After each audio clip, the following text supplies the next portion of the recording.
Welcome to the place where an atheist, you're the atheist, can watch a video by the Christian. We recognize we disagree about it a lot, but we don't even care to talk about those things. All we really want to talk about is what can we agree on. Now, if you have been watching my existential crisis videos, good for you. Thank you for watching this, because of all the videos that I make, those are the most dear to my heart, because that's me being vulnerable and real and honest about a topic that I don't think most people can relate to. And that's why I'm going through it, because I think it is so unrelatable to the masses, but to those who are going through it, they can. So I made this video talking about what I'm gonna call eternity past.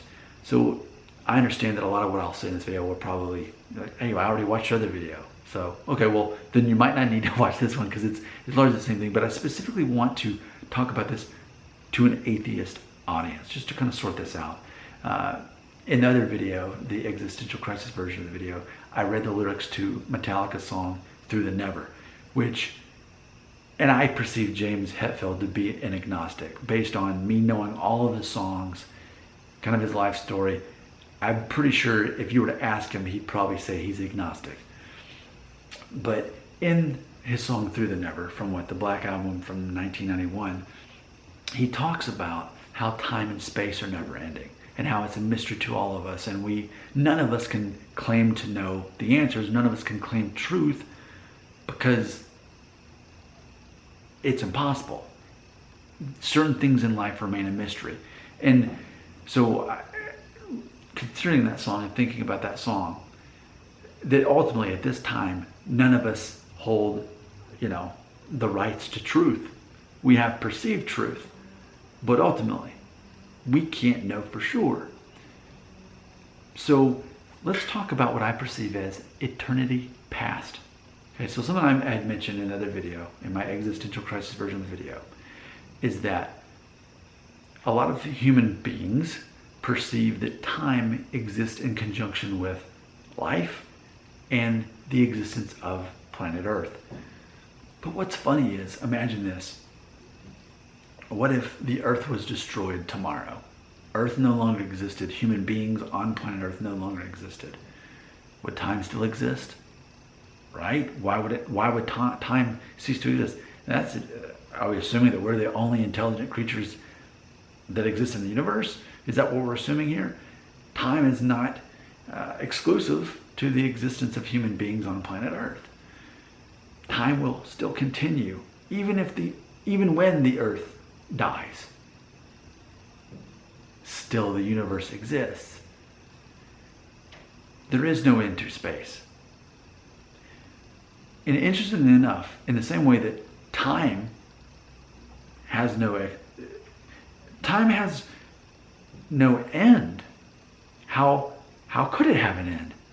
Even if we no longer exist and the Earth no longer exists, the universe still exists without the Earth and without people. Time still exists without Earth.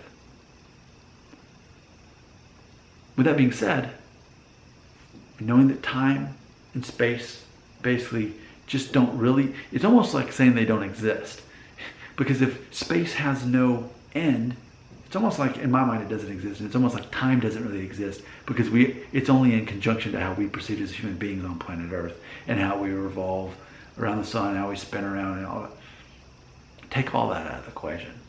I know that was a lot to get through, but we have to imagine what time looks like if humans don't exist and Earth doesn't exist. So that means, well, what about the very beginning? Obviously as a Christian, I know what I believe is truth in relation to the beginning. But even then, God wasn't born. God wasn't created. God has always existed. So that means I have to comprehend the concept of eternity past. Not just eternity future, but eternity past. I have to perceive that. Now for me, as a Christian, I guess I have a lot of convenience here, because I believe in God. God can do anything. So if God always existed, God always existed. There you go. There's the answer. And to try to question it beyond that is just basically pointless, because I won't be able to comprehend that much beyond what I just described as a human being living on planet Earth. But what's interesting That's just the Christian version of that. What about people who have no faith, who have no religion? You, the atheist. I think it's interesting because, and this is my question to you. This is, remember, the focus on these videos is never what do we disagree, but what do we agree on? Do you personally, as an individual atheist, not a collective audience, but you, the individual atheist, have you thought about eternity past before? That ultimately, however you believe that the earth formed into existence, however that happened, and ultimately however the universe came into existence. There's other planets and there's other universes and other solars, all that stuff. There's other stuff. But it's not like it just started.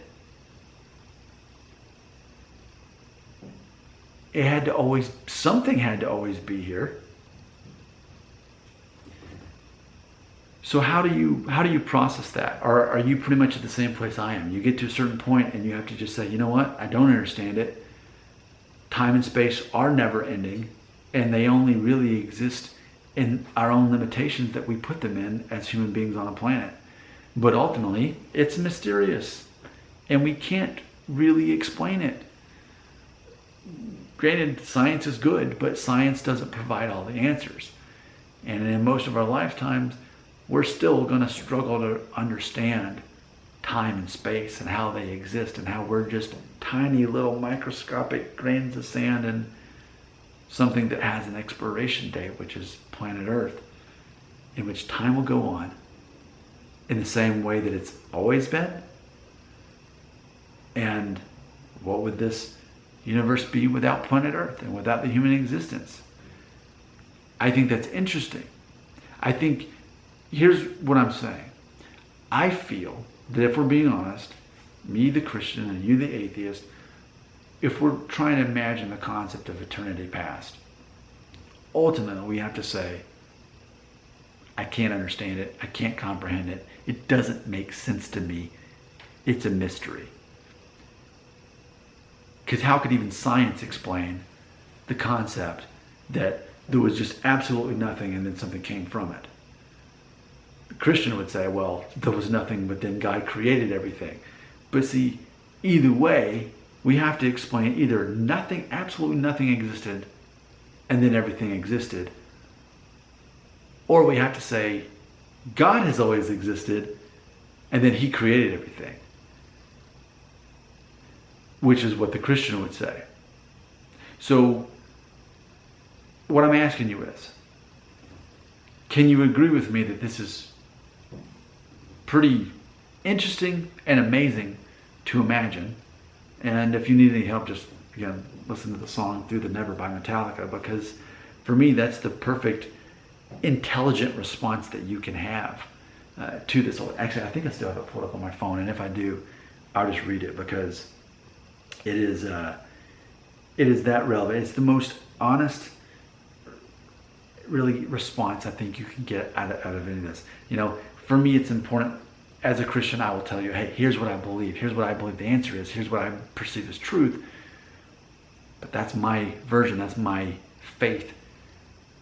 Ultimately, I can't prove to you that that's what is the truth, what is real. I can't prove that to you. And again, I have no desire to. For me, it's a choice. And atheists have, as individuals, have left comments saying that, you can't choose to be an atheist. You just are. But for me as a Christian, it is a choice. I choose to have faith. For me personally as a Christian, it is a choice. And for you as an atheist, it's not a choice. Again, that's what every atheist has left a comment saying as individuals. So that's the general consensus. That's not to say that all atheists believe it, but that's the reoccurring message that I keep receiving from individual atheists. I'll close with the lyrics of Through the Never by Metallica. All that is, was, and will be, universe much too big to see, time and space never ending, disturbing thoughts, questions pending, limitations of human understanding too quick to criticize, obligation to survive, we hunger to be alive, twisting, turning through the never. All that is, ever was, will be twisting, turning through the never. In the dark, see past our eyes, pursuit of truth no matter where it lies, gazing up to the breeze of the heavens on a quest, meaning, reason, came to be, how it begun, all alone in the family of the sun, curiosity teasing everyone, on our home, third stone from the sun. End quotes. I just think that's interesting. I feel that ultimately it humbles us. It puts us all in the same situation. Me as the Christian, you as the atheist. We have to admit we don't have the answers to so many of these things. If we simply remove ourselves from the human experience a little bit, pan out the camera, we realize what a mystery this is. I'm not saying that atheists live by faith too, because I'm not saying that. What I'm saying is there's curiosity, there's mysteries, and there are certain things we'll never get answers for. But it's a pretty simple concept. Time has always existed and always will exist without human beings need to be alive on planet Earth. Those things have always existed and will always exist. Right? Comments right here.